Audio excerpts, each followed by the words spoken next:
You know, a thought occurred in my brain, my mind, and my head today. Why hasn't Dr. Martin made watch straps that match their own shoes? Then I noticed that this shop right here has everything you need to make your own strap, so let's do it.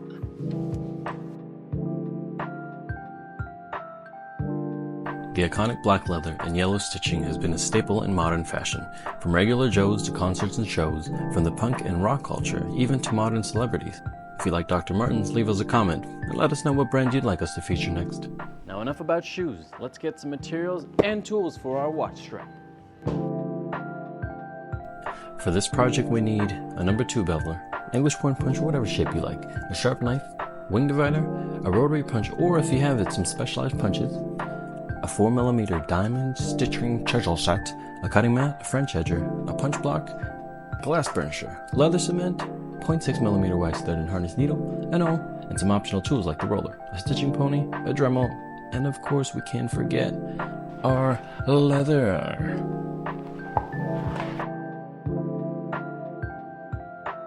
Now today we'll be using a leather called a Maremma by Conteria Puccini Tio. It's similar to the Doc Martens where it's a little bit shiny, nice and black. We're using some yellow wax thread and it's 2 ounces. Now you can use thicker ones like 5 ounces or 4 ounces for a watch strap. In a future video, maybe we'll make a much simpler minimal strap, but today we're gonna be doing the traditional watch strap. It's gonna look exciting. Let's go. All right, so now we have our old watch strap. What we can do now is if you don't have the hardware, you can always destroy this and recycle the parts, so you can buy some new ones. But today we're just gonna cut it, so you might wanna look away from this.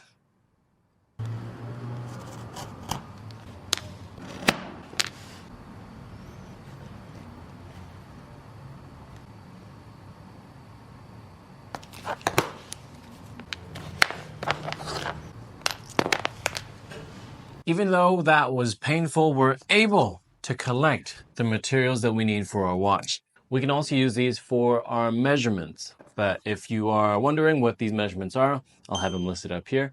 And then you can also follow along for the thickness and the width. Today we'll be making a straight design for our watch, similar to this one, where it's just a straight line instead of this special curve right here. So for this one, we'll be cutting twice as long of this piece because we'll be folding it and stitching it that way. And you got to keep in mind when you do cut twice the amount, always add 1.5 to 2 inches just in case. Now let's get our leather cut. All right, so now that you have your couple of straps, we can refer to the old strap and kind of guide us where our measurements should be. I'll fold this one in half. This is going to be the long side. That long side is going to sit right there. That's going to look like that. You're here. And for this one, we're going to fold it a little less. You fold it right there, let's say. That's our marker. We'll fold it, and that way it's completely identical. There's also a bit of a fold, so we're going to add an inch. So on the table here, let's do 1.5 inches just in case for now. Better safe than soiree. Have that on a t-shirt. Now these pins are also quick release pins, so wherever this half is, you're gonna wanna make sure to make that marking there as well, right here. Or if you're not sure, you can always refer to the old strap and kind of guesstimate where it's gonna sit. So if it's right here, you can take a look at where it'll sit about right there. So it's about 1/8 of an inch away from the fold, so we can make those markings now as well.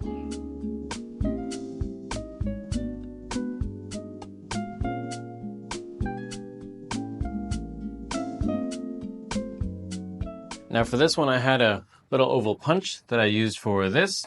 You don't need to have it unless you have a quick release strap. You can also just make cuts with the knife, and it just sits nicely just like that in there. Perfect. What we have to do now, burnish all the pieces and bevel these pieces as well and mark where we're going to put the glue in. This is really important. I'll put a description on the next slide, and you can pause over there too if you want to write down all the measurements. Hey, just wanted to jump in here real quick and ask if you could subscribe to our YouTube channel. It really helps us grow, and it also helps us make more of these videos for your leather work. It's very exciting. We can do that with your help. And if you can hit that notification buttons, it would really help us out and you never miss a video from us. Yes, very exciting. And back to the video. All right, once you're done marking, we're gonna use our French edger. So if you don't know how to use a French edger, I'll put a link in the description and Shane will go through how to use this. Skive that part that we had marked. So you wanna start from the middle, out.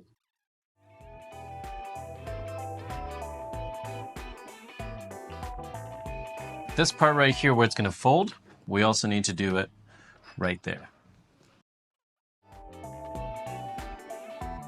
So after we're done our skiving, now I don't even know where that word came from. Skive, shave, they sound the same.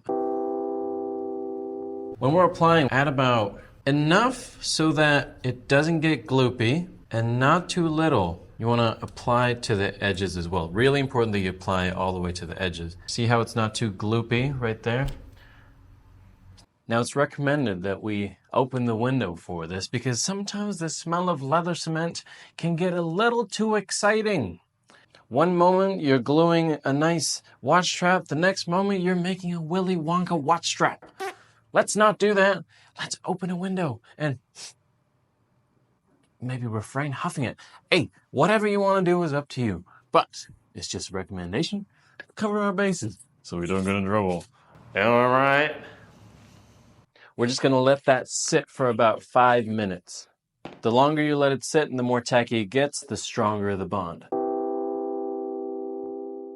So we'll cut a 1/4 inch. So we'll cut a couple of those, and we're also gonna skive it. So to find the measurement for the keeper, maybe if you have an extra piece of your watch strap size, and then you're just gonna wrap it around, and you want it to be above the strap, like this. So flat right there, flat here. It's gonna be above the strap, not on top, above. And you're just gonna mark that side right there. It sits around 2 inches, but really important that you add another 1/2 inch because 2 inches is where you're going to skive. So start with a 2 inch spot right here. Now it's really important to skive these so that it's skived one side here and then the other side is skived right here. Now we want that to sit flush like a CNC machine, just like that. But you know what? You're the machine. You heard it here, folks. You're a machine. Believe it. And soon enough, you'll have a watch strap. Very exciting. And then skive down. And that should give us a perfect lineup, and it's perfectly flush. The same thing to the other side with the same measurements. All right, now we have our keepers. Now before we glue this, since it's the keepers, we're gonna have to bevel them. If you don't know how to bevel, you can watch the belt tutorial and I'll show you exactly how to use these. So for this purpose, we're just gonna glue it. So if you want to butt stitch your keepers, you can also check out our belt tutorial, and then you can also see how to do that stitch for this one. It's exactly the same thing. All right, so now that these are done drying, we will close them up just like so. So you remember the mark that you did earlier, same as this one. So just match that up to the tip, just like that, and then press. Look at that. Well done. I'm going crazy. Okay, now that these are done, we have to attach one of them to here to sit as our stationary keeper. Really important that we put these pins in here and then fold. All right, now that we got those done, we have to put in one of these keepers as a stationary keeper. You can put in your pin so you make sure where that sits, and you want it to be nice and tight on the bottom part right here. Start folding from the bottom and make sure that it's lined up. Should look about like that. So it's nice and tight. So we're gonna go down, and you gotta make sure, please, don't forget your keeper. Don't forget your keeper. Don't forget your keeper. This whole time you're doing this tutorial, don't forget your keeper. Don't forget your keeper. So we're gonna slide that in between and sandwich it like that. That's going to go pretty close to the edge here. Don't forget your keeper. Don't forget your keeper. Don't forget your keeper. Don't forget your keeper. Don't forget your keeper. Don't forget. Just like that. Look at that. It's starting to look like a watch strap. Very good. Very professional. Nice and clean. And then now we have to cut the buckle.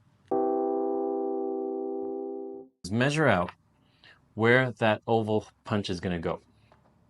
Not everybody has an oval punch, so we teach you how to make an oblong hole right there using the old 2-hole 1-slip trick.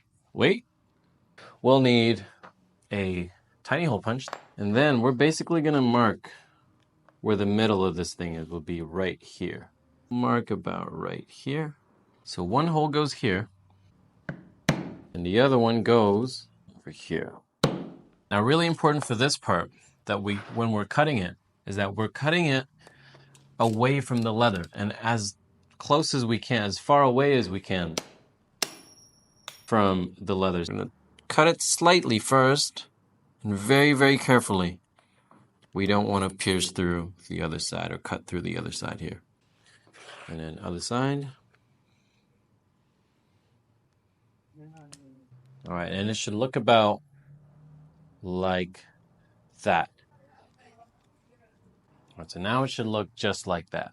So we're just going to go right here and then just mark that spot about right there.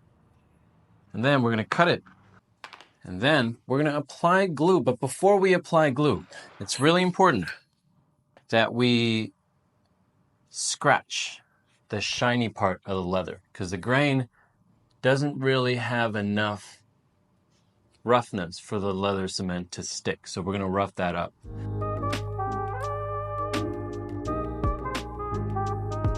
And we'll let it dry. All right, so while we're waiting for a short piece to dry, we should work on the long piece. We'll just follow it from here, here. Let's say that's where it ends right there. And we could also use an English point punch, or we could also use any punch you feel like, however you want to end it. It's yours, it's custom, it's whatever you want it. That looks pretty good right there, doesn't it? So we just have to bevel it and clean it up. Now for this kind of work, I like to use my Dremel stylo. It's a lot easier to get into those little spots. It's easier on the hands, and it's also not too loud, which is perfect. So we're just going to clean that up and take out all the glue in that while we're waiting for that to dry. All right, so now that our belt area is done, we'll just attach that easily right here. Easy peasy! We're also going to clean this up with the Dremel. I'll be right back. All right, now that's done. We're just going to bevel these so it's nice and pretty so it doesn't have all those rough edges. Today we're going to make it look like Dr. Martens, so we're going to put some yellow stitches on it. So what we'll do first is use a wing divider to mark our stitch line, and then we're going to use a 4mm stitching punch to get our holes in.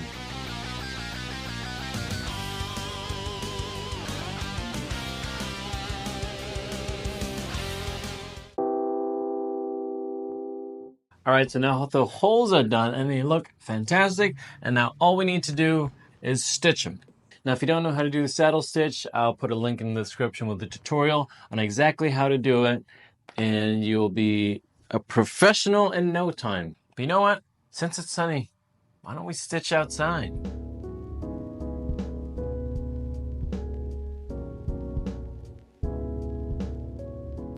All right, so how we finish this off is going to be going around the side of the strap, similar to what we did earlier when we started it. So I'll show you exactly how to finish it. You want to go over, just like that.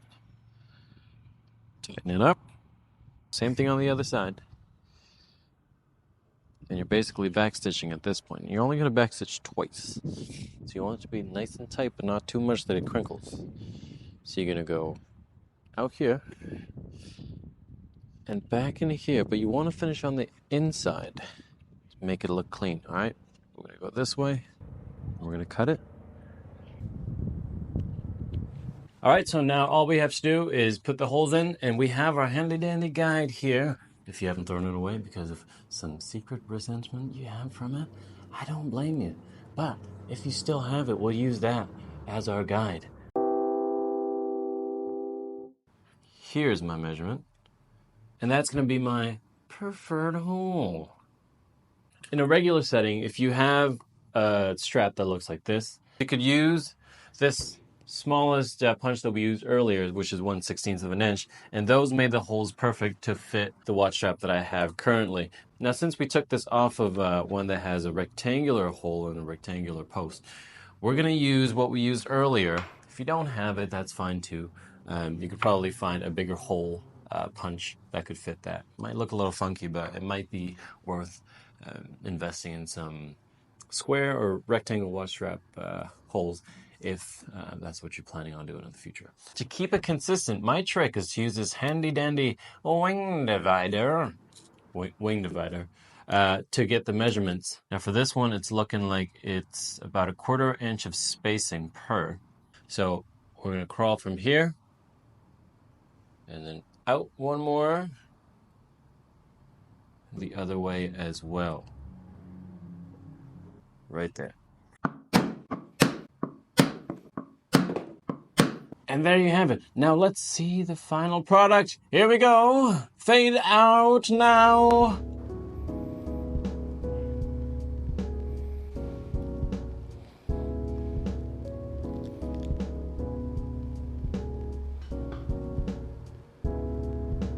And there you have it, an easy project you can finish in an afternoon using recycled materials from an old watch. Now you can throw these guys away because you're not gonna need them, because you have now your very own Dr. Martens watch strap. You can make whatever color you want, whatever size you want, it's all up to you. But we would love to see what you make, so tag us on Instagram at Lonsdale Leather, and we'll see you in the next one. Peace.